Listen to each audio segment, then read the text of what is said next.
대구 부동산 시장은 여전히 위험합니다. 인구는 줄어들기 때문에 외곽에 집을 사시면 나중에 빠져나오기 힘들고요. 구축이나 특정 지역의 아파트들은 당분간 가격 상승을 기대하기도 어렵습니다. 반대로 미국의 고금리 지속이나 일본의 금리 인상 등으로 긴축 정책이 지속되잖아요. 부동산 시장 무너질 수도 있습니다. 자, 왜 그런지 설명을 드립니다. 참고로 무조건 대구 부동산이 폭락한다, 급락한다 그런 이야기 아니에요. 달러를 이용한 해지 가능합니다. 그러면은 오늘 내용 시작하겠습니다.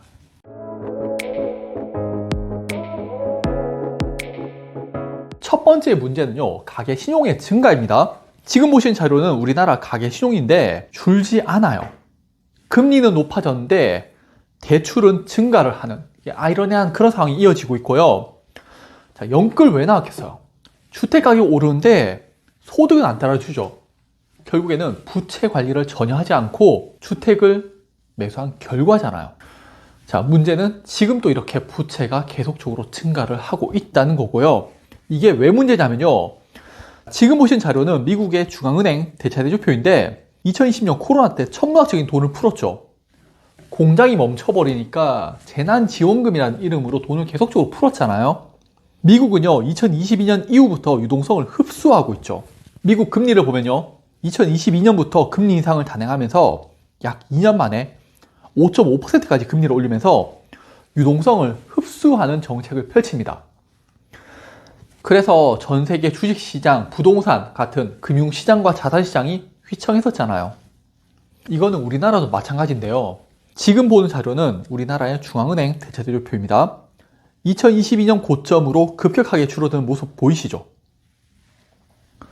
첫 번째 문제가 이거예요.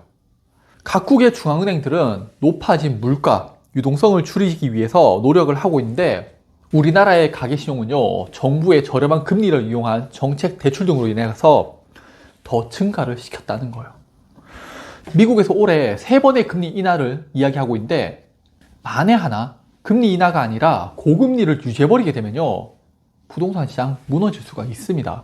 우리는요, 작년에 미국 은행들이 파산했던 거 기억할 겁니다. 2013년에 미국이 금리 인하를 할 것이라고 하면서 미국 채권에 투자를 했던 은행들이 예상과 다르게 미국이 금리 인상을 유지하면서요, 미국 은행들이 부도가 났던 그런 사건 기억하실 겁니다.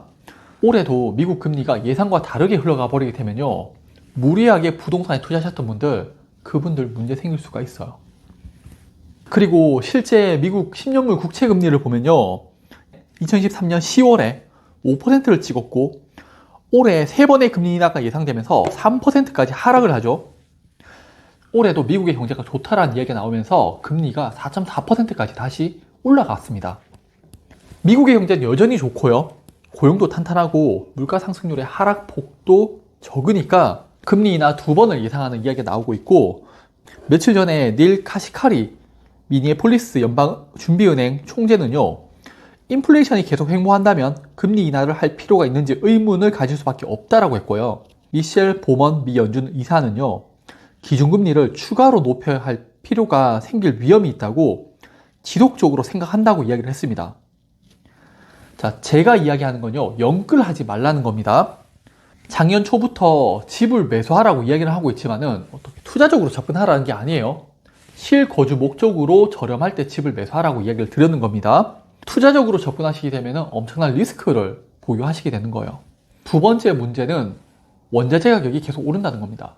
대표적으로 원유를 들 수가 있죠. 차트를 보면 2015년부터 2020년까지 원유 평균 가격이 $50 내외였는데 2021년부터는요, 평균적으로 70에서 $80를 유지하고 있고, 전쟁이나 오펙 플러스 등의 감산 등으로 인해서 높은 원유 가격을 유지하고 있죠. 원유는 화학 제품 만들 때 가장 기본적으로 쓰이는 원료로요, 이 가격이 오르면은 제품 전체에 영향을 줄 수밖에 없습니다. 앞서 연준 인사가 이야기한 물가 상승 문제가 지속될 수 있다는 것을 보여주는 거죠. 마지막 세 번째는 일본의 추가금리 인상입니다. 우리나라 사람들은 일본을 무시하지만요, 미국을 무력으로 선제 타격했던 국가고요, 1980년대에는 경제적으로도 미국을 위협했던 그런 국가예요. 엔화는 전 세계 기축통화 중에 또 하나죠. 그런 일본이 제로금리를 끝내고 이제 추가 금리 인상을 이야기하고 있습니다. 일본의 추가 금리 인상이 전 세계에 어떤 영향을 줄지에 대해서 의견이 분분한 상황이라고 하죠. 당연합니다. 일본이 제로금리를 당시에요. 일본에서 돈을 빌려서 다른 국가에 투자를 하는 사업이 많았었고 우리나라에 들어온 대부 업체들 대부분이 일본에서 자금을 들여왔는 일본 기업들이 많았었죠. 그런 일본이 금리 인상을 하면서 전 세계에 있던 자금 회수를 시작할 수 있다는 거예요. 장기적으로 갈수록 우리나라에서 자금들이 빠져나가게 되면은 문제가 될 수밖에 없는 거죠. 많은 사람들이 시간이 지나면 부동산 오를 수밖에 없다라는 그런 부동산 불패를 주장하는데 이게 무조건적인 건 없어요. 절대적인 건 없습니다.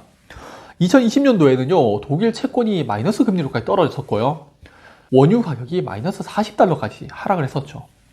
독일 채권 금리를 잠시 보면요, 과거에는 금리가 지속적으로 인하되는 것을 볼 수가 있죠.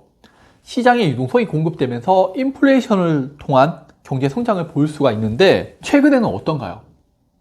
10년 만에 최고 금리를 기록하고 있습니다. 금리가 올라가 있죠. 이는 일본도 마찬가지입니다. 일본의 금리는요, 버블 붕괴와 함께 훨씬 더 가파르게 하락을 했었고 최근 들어서 금리가 올라가는 모습을 보이고 있죠. 그런 일본이 금리를 앞으로 더 올릴 가능성이 있다는 거예요. 대구 부동산 무조건 하락한다, 폭락한다. 이거는 잘못된 판단이라고 저는 생각을 하고요. 부동산은 시간 지나면 우상향한다. 그래서 투자를 해야 된다. 이것도 저는 잘못된 판단이라고 생각을 합니다. 현재 경제 상황은요, 호락호락하지 않습니다. 지금 부동산 시장에 투자를 하면은 돈을 벌기는 어려운 시장이고요.